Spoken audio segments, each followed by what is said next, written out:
Something was terribly wrong with our grandparents 20 years ago.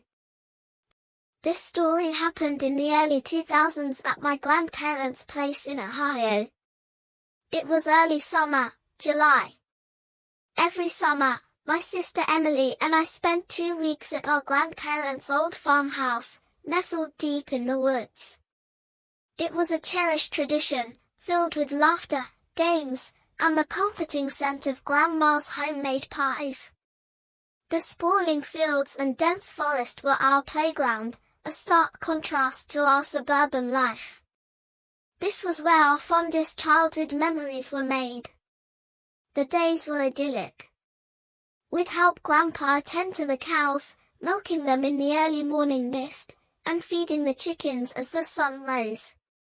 Grandma's garden was a colorful patchwork of flowers and vegetables, and we spent hours weeding, watering, and picking the ripest produce for dinner. The evenings were spent around a bonfire, roasting marshmallows and listening to Grandpa's stories about the old days. We would fall asleep to the sound of crickets, feeling safe and loved. But as we grew older, subtle oddities began to surface. The first time we noticed something strange was during the summer when I was 14 and Emily was 10. It started with sounds, soft rustling outside our room at night. At first, we dismissed it as the creaking of an old house or the natural sounds of the woods. But as the nights wore on, the noises became impossible to ignore. One evening, after an especially joyful day spent playing hide and seek in the forest, Emily and I lay in bed, whispering about the curious sounds. "Do you think it's just the house settling?"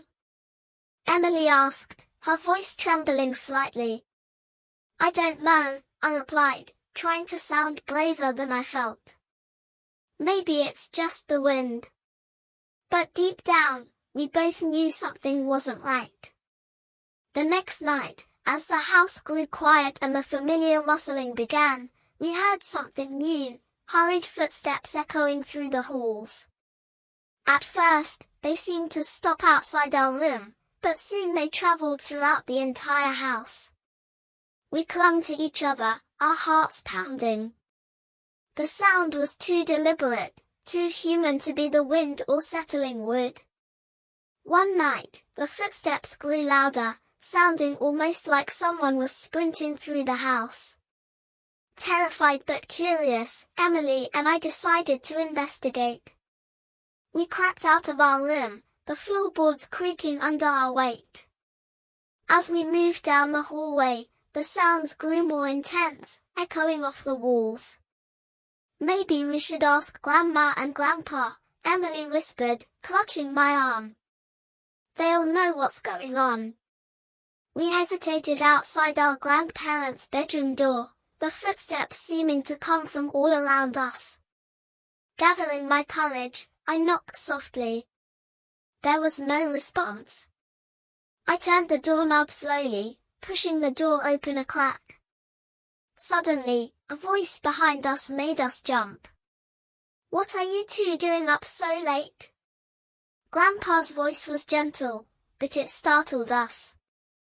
We spun around to see our grandparents standing behind us in the dim hallway.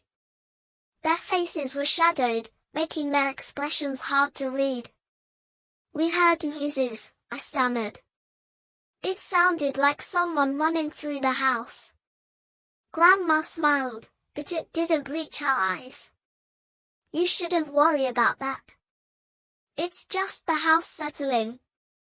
You two should be asleep." They ushered us back to our room, their presence both comforting and unsettling. As they tucked us in, we tried to shake off the fear, but the look in their eyes lingered in my mind. The next morning, everything seemed normal again. Our grandparents were their usual, loving selves, but Emily and I couldn't forget the events of the night before.